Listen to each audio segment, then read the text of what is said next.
Hi everybody. I want to go over some information about how to create a good visual for the speech you're presenting in English 102. I'm also demonstrating how you can capture both your screen, which is your visual, and yourself as you are giving your speech in one format using Screencast-O-Matic. There are other methods for doing it, but as you can see here, you can both see me, hear me, as well as seeing what I have shared on my screen. So for the visual, you can use any presentation software that you choose. The most common is PowerPoint. I think the principles that I'm going to explain can apply to any of the methods that you use. So when you are creating slides or visuals to go along with your speech, please do not just duplicate what you're going to say. You do not want to just be reading from your slides. That is not a good way to present a speech, and it is very intrusive on the reader who's trying to read all of that material at the same time they're trying to hear what you are saying. So less text is an important tip. There is the 5x5 rule mentioned in our learning materials. You could go even briefer than that. Another thing you want to consider is using good visuals, because that's where there's an appeal. If you're just showing a slide with a lot of text on it, that's not very appealing to the listener. So you can see here on this first slide, which is where I'm simply announcing the title of the presentation, which actually I need to move this up a little bit. Let's move this up a little bit.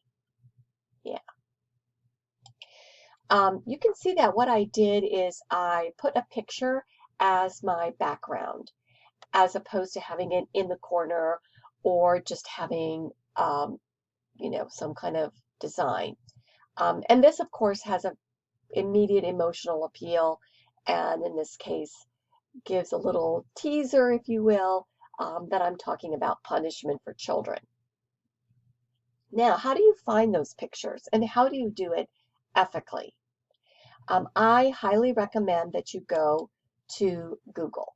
So I'm going to go up here to Google, and you can choose images, and you can put in your search term. So if I put in here spanking, spell it correctly, kids, I'll get a lot of images. Now you have to be careful because many of these are copyrighted and you would have to get permission to use them. You have a little bit of freedom in an educational setting since you're not doing this for broad publication. I'm certainly not making any money off of it. If it's just for a particular educational class, then you probably could use some of these as long as you give them credit. But a better way to do this is to limit your search only to things that you can freely share. So with Google, if you go to the tools, you will see usage rights. And if you choose Creative Commons, you know that now these images may be shared. And so you can see that the one that I chose. So I copied and pasted the image into my PowerPoint slide. But I want to show you what else I did. If you notice, here at the very bottom of the slide, I have little tiny font with a link. And that is the link to that image. So when I found the image, I also copied the link address and included that on my slide. So even though it is free to use and share, I still want to give credit for it. Notice though that information, I'll move it up here a little bit. I guess I didn't have it up far enough. That information is in very, very tiny font. You don't have to have it large. It doesn't have to be something that the listener can see very clearly. It's there for the listener to be able to access if needed. So please try to be ethical in your use of photos. Of course, you can use clip art, but that's not as effective as finding some other kind of image. Of course, if the image is a personal photograph that you've taken, you don't need to cite that.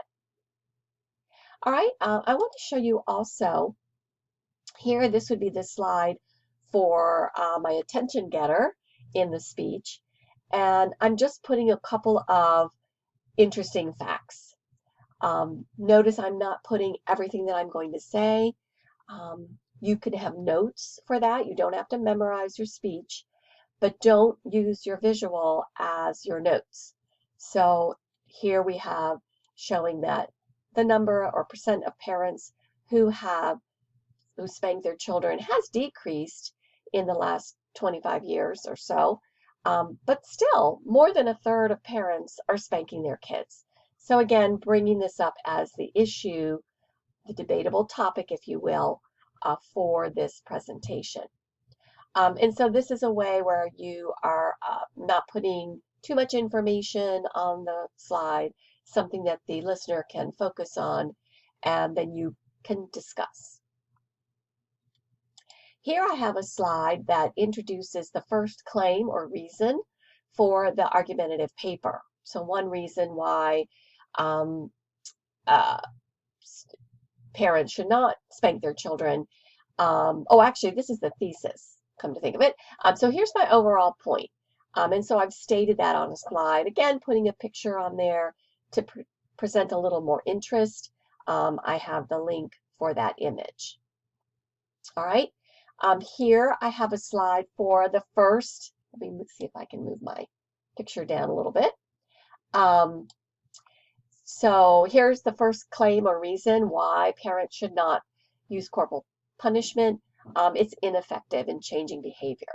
And I have a couple of, again, key ideas, trying to keep the amount of text very limited. I am giving credit for that information, and you should do that. You can do that verbally, or if you can just put the quick citation here where you're using that information, that works as well. And again, using a free to use or share Creative Commons image to kind of show that kids are not really wanting to do what their parents are telling them. Here's another slide on the additional claim. Corporal punishment creates a negative mindset. Again, a couple of facts, not overwhelming the listener, pulling from the paper, giving those citations to show where that information came from. And then, of course, you will be discussing this as you're explaining this information. All right, and you would continue to go through that, following your outline that was given to you as a template, showing the counter argument, showing the rebuttal, showing interesting things you learned, and so forth. Again, try to keep your slides making a visual impact with limited text so that it enhances what you're saying, but doesn't replace it or serve as simply your notes that you're reading. And then the last slide in your presentation should be a list of your references. So don't forget to include that. That is on the rubric. You will be graded for presenting your sources. So what you'll simply do is copy from your paper and then transfer those into a slide. If you only have 6 sources, you may be able to get them all on one slide, but if you need 2 slides, that's fine as well. Once you put them in there, you'll have to sort of cheat to make it look like the hanging indent. So you can see here that it appears to be the hanging indent. Don't worry about double spacing, keep it single spaced so you can use as few slides as possible for your references. But please don't forget to include your references. All right, and then as you are presenting your speech, and of course I haven't put this in presentation mode. Not sure how well this is going to work here because, yes, I can move my recording over here. So, I think you're seeing now the presentation mode. So make sure you're in presentation mode so that we are simply clicking through the different slides and it's showing the whole screen filled with your slide as you're giving the presentation. Okay, so use a method of videoing your speech so that I can see you giving your speech, making eye contact and all of that good stuff, as well as seeing your visual. And make sure your visual is effective, minimal text, nice images, properly cited, and a list of references. Thanks and good luck.